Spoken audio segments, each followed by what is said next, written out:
तो आदाब, नमस्कार, गुड इवनिंग, सत श्री अकाल। एक बार फिर आप तमाम लोगों का स्वागत है क्राइम तक की कहानी के इस एपिसोड में। आज शनिवार, कहानी रिकॉर्डेड है, हालांकि वीक में कई कहानी रिकॉर्डेड होती हैं। उम्मीद है पूरी फैमिली अच्छी होगी और कई मेल लोगों से बातचीत अपनी क्राइम तक फैमिली से होती रहती है। आज एक मेरी बातचीत हुई, हमारी एक क्राइम तक फैमिली की बड़ी पुरानी मेंबर है शक्ति जी, श्रीमती शक्ति कुमार, और वो तमाम कहानियाँ सुनती हैं और उनका ताल्लुक़ पुलिस की एक तरह से कहें कि फैमिली से है। उनके हस्बैंड पुलिस में हैं और मुझे लगता है कि कुछ कहानियाँ उनके ज़रिए मिलेंगी और वो बताएंगी अपने तजुर्बे, तो आगे मैं कभी आपको सुनाऊंगा। और आज मैंने उनसे कहा भी है, तो अच्छा लगा उनसे बात करके। आरुषि केस के बारे में ख़ास तौर पर बातचीत हुई थी, उनके अपने कुछ तर्क थे, अपनी दलील भी थी, लेकिन खैर कभी तसल्ली से बात करूंगा इस बारे में। आज की कहानी पर लौटते हैं। एक तो कल कहानी सुनाऊं उससे पहले कल कानपुर में जो कुछ हुआ, पुलिस की लापरवाही से आपने देखा कि कैसे एक किडनैपिंग के केस में इतना वक्त लगा और आखिर में जिस शख्स को बचाना था, जो किडनैप हुआ था, उसकी जान चली गई। उसको लेके बहुत सारी चीज़ें हो रही हैं, बहुत सारी बातें उठ रही हैं। देखिए अभी उसकी इंक्वायरी भी हो रही है, क्या होता है। लेकिन एक दूसरी अच्छी चीज़ ये हुई कि इसी यूपी में एक और किडनैपिंग का केस हुआ। एक 4 साल के बच्चे को गोंडा में किडनैप किया गया और वहाँ पे किडनैपर जो है वो सैनिटाइज़र और मास्क के बहाने घर में दाखिल हुए और बच्चे को उठा कर ले गए। बाद में एक लेडी किडनैपर ने फ़ोन किया बच्चे के पिता को, बिजनेसमैन है वो, 4 करोड़ की फिरौती मांगी और सीधे धमकी दी कि बच्चा अगर ज़िंदा चाहिए तो 4 करोड़ दो। लेकिन इसके बाद पुलिस ने जिस तरीके से यहाँ पे फुर्ती दिखाई और किडनैपर को पकड़ा, 2 किडनैपर को गोली भी लगी पैर में, लेकिन बच्चे को सही सलामत छुड़ा लिया गया। तो एक अच्छी चीज़ है, कानपुर में जो नहीं हो पाया वो गोंडा में हुआ।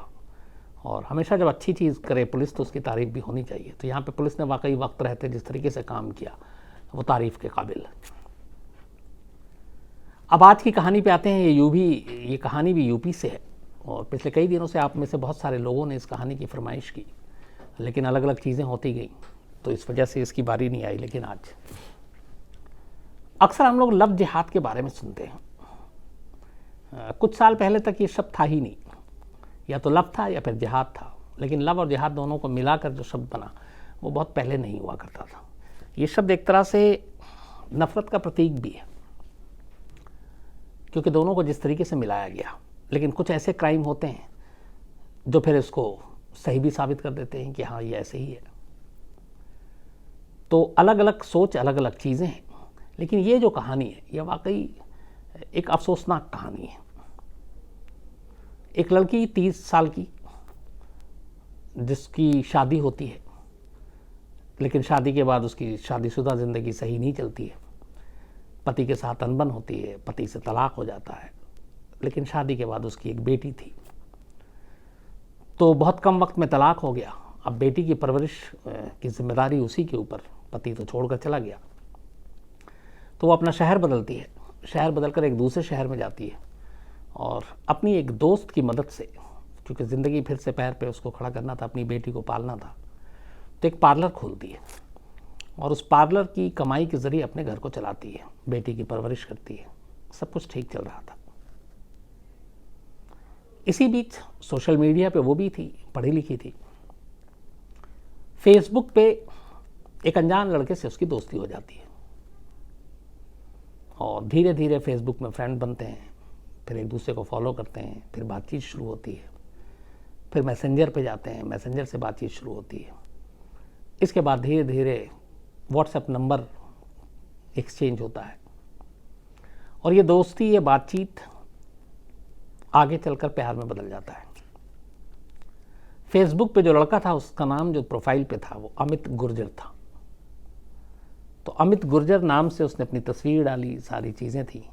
और इस लड़की को जो तलाकशुदा थी, इसका नाम प्रिया था। तो अमित गुर्जर से प्रिया को प्यार हो जाता है फेसबुक के ज़रिए। फिर दोनों की बातचीत होती है, फिर मोबाइल से बातचीत होती है और इसके बाद इन दोनों की फिर मुलाकात होती है आमने सामने। प्रिया की एक बेटी थी जिसकी उम्र करीब 9 साल हो गई थी, कशिश। अमित गुर्जर अपने आप को कुंवारा बताया और उसने कहा कि वो उससे प्यार करता है। प्रिया ने अपनी सारी कहानी बताई कि उसकी ज़िंदगी में बड़े सारे ऐसी चीज़ें आई हैं, बहुत ही उथल पुथल भरी ज़िंदगी रही है, पहली शादी नाकाम रही है, अब वो रिश्तों में और धोखा नहीं खा सकती, शायद बर्दाश्त भी नहीं करेगी।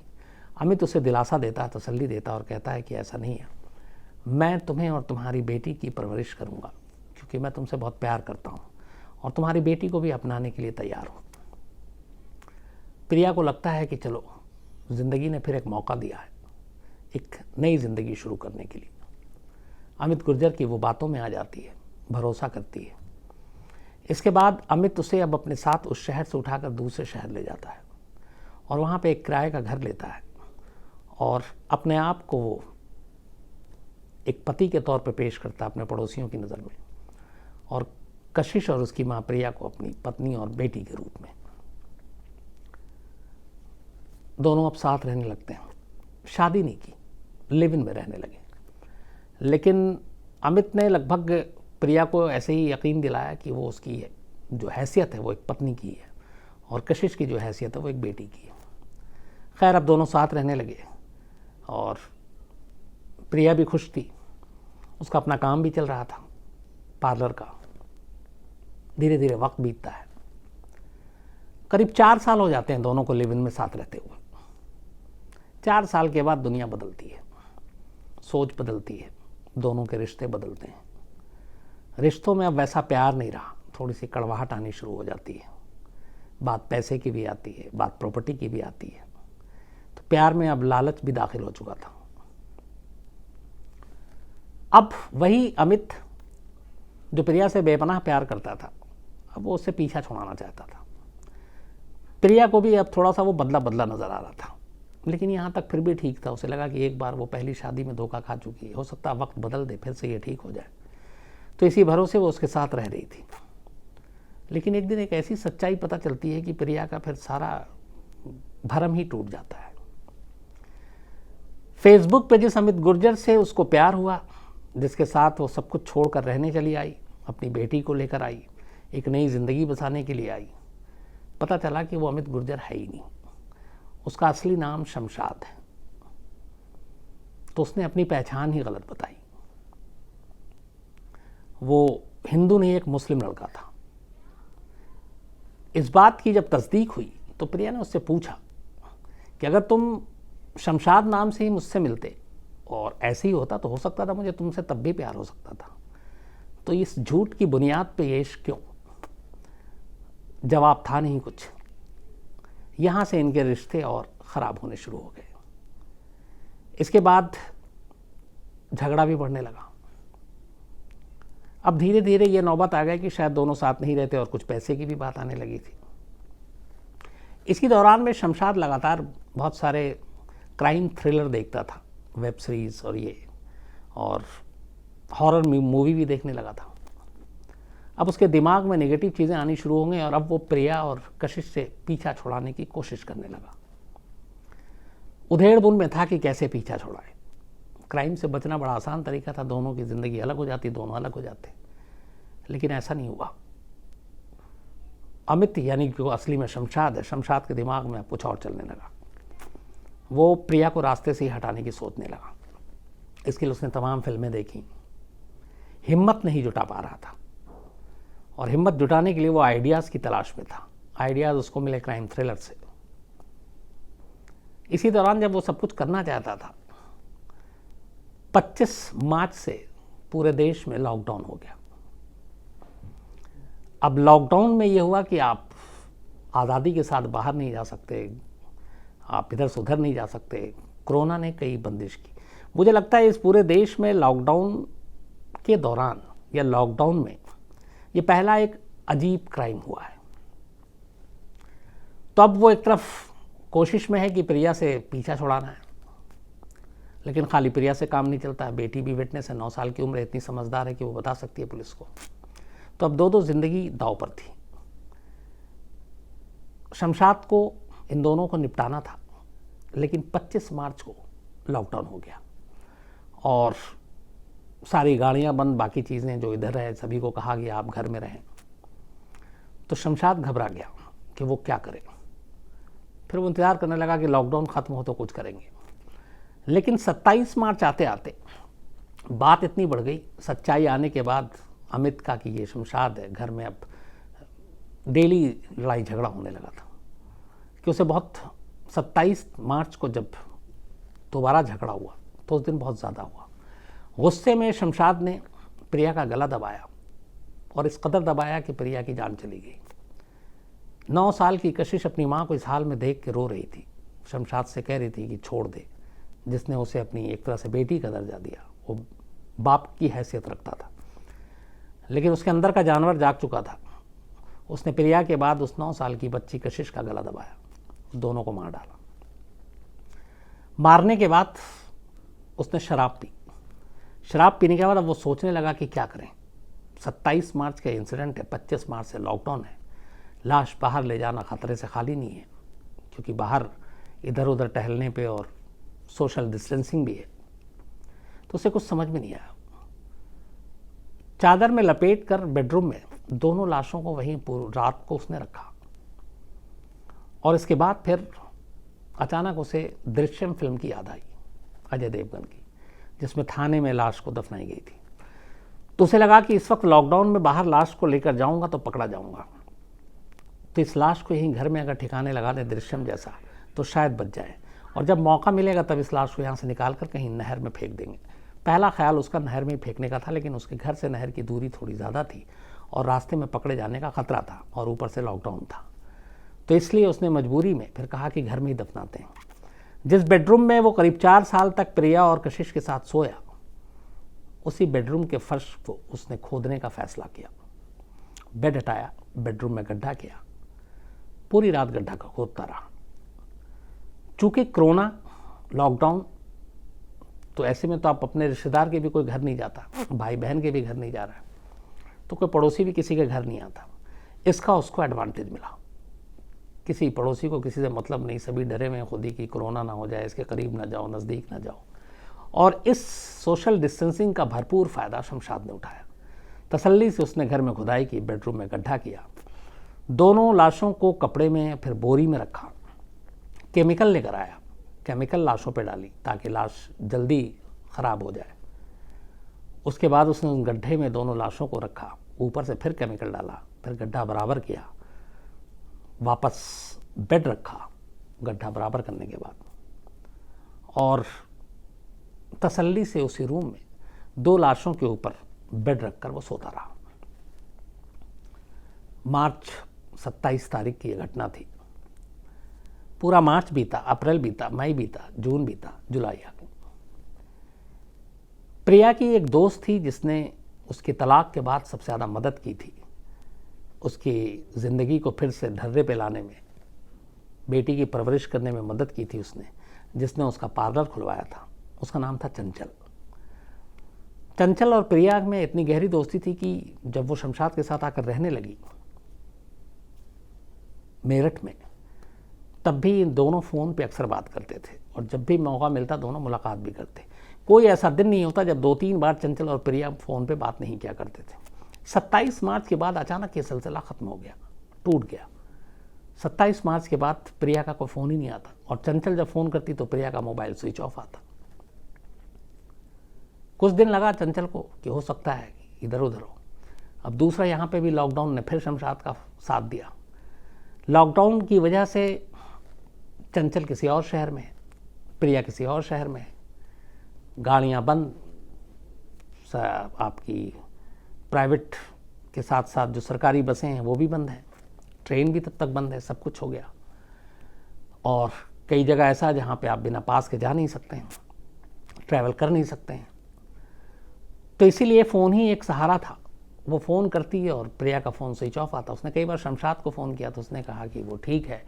उसने ये भी बताया कई बार कि अभी हमारी बातचीत बंद है, थोड़ा झगड़ा हो गया और मैं बाहर हूँ, लेकिन वो टालता रहा। अप्रैल, मई, जून, जुलाई, 4-5 महीने जब हो गए तब प्रिया को गायब हुए तो चंचल को शक हुआ। उसे लगा कि कुछ गड़बड़ है, क्योंकि इतने टाइम तक वो उसे फ़ोन ना करे, ये कभी हुआ नहीं। तब चंचल ने फिर फैसला किया, थोड़ा सा लॉकडाउन में रिलैक्सेशन हुआ, वो मेरठ पहुंची। मेरठ में जाकर उसने पुलिस में ये पूछा, क्योंकि उसे घर नहीं मालूम था कि एग्जैक्ट कहाँ पे है। तो पुलिस में रिपोर्ट लिखाई कि उसके एक दोस्त है और वो दोस्त इसी तरीके से उसका मोबाइल लगातार 5 महीने से बंद है और मुझे शक है कि उसको कुछ उसके साथ कुछ हो गया है। यहाँ पे पुलिस का एक रोल था कि उसकी मदद करती, लेकिन पुलिस ने भी टालना शुरू कर दिया। बल्कि एक पुलिस अफसर ने कहा कि आप रात के बाद मुझे फ़ोन करना या मिलना। ये ऑडियो भी बाद में आ गया। तो उस पुलिस वाले की भी फिर बड़ी किरकिरी हुई, पर चंचल ने हिम्मत नहीं हारी, वो एसएसपी के पास पहुंची, एसएसपी को सारी बात बताई। एसएसपी साहब ने इसको सीरियसली लिया, उस पुलिस वाले को भी पहले लाइन हाजिर किया और एक नई टीम बनाई और बोला कि इनके दोस्त को ढूंढो। इसके बाद धीरे धीरे अब शमशाद की तलाश शुरू हुई। तब तक शमशाद का पता भी मिला, लेकिन शमशाद को पता चल गया कि पुलिस वाले भी उसे ढूंढ रहे हैं और उससे पहले कुछ पुलिस वालों को वो पैसे देके बचता भी रहा था। तो वो घर से वक्त से पहले ही निकल के भाग गया। पुलिस उसे ढूंढती रही। आखिरकार एक एनकाउंटर में वो पकड़ा गया, उसको पैर पे गोली भी लगी।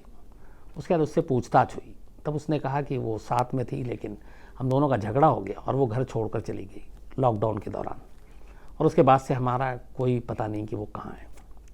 पुलिस की उसकी कहानी में कोई दम नज़र नहीं आया। इसके बाद पुलिस ने अपना तरीका दिखाया और आखिरकार शमशाद टूट गया।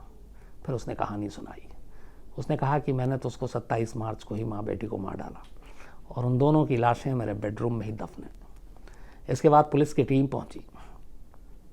घर छोटा था, पहले दीवारों को जेसीबी मशीन से तोड़ा गया, फिर पुलिस और अपने साथ ले गए लोग उनके बेडरूम तक पहुंचे, फिर फावड़ा फर्श पे पड़ा, बेडरूम के फर्श को तोड़ा गया। करीब 5 महीने पुरानी 2 इंसानी कंकाल उस बेडरूम के ज़मीन के अंदर से बाहर आया और इस तरीके से ये कहानी खुली। शमशाद पुलिस हिरासत में है। अगर चंचल ना होती तो शायद ये दोहरे कत्ल का मामला कभी सामने नहीं आता, क्योंकि बहुत मुमकिन है कि इसका शमशाद वहाँ से कहीं और निकल जाता। अमित बनकर वो प्रिया की ज़िंदगी में आया, अपने नाम छुपाया, अपना धर्म मज़हब छुपाया, उसका भरोसा जीता और फिर उसी प्यार का उसने खून कर दिया।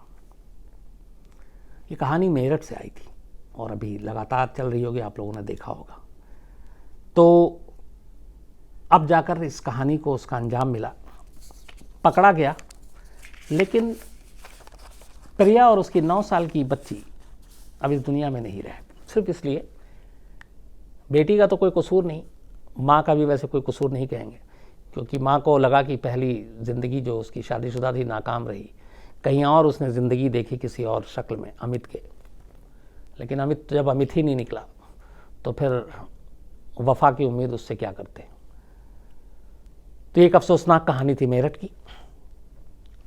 हमारा जो संडे को आप हमेशा देखते हैं सीरीज़ हैरत अंगेज़, तो कल हैरत अंगेज़ में प्रोजेक्ट ये है प्रोजेक्ट एजोरियन।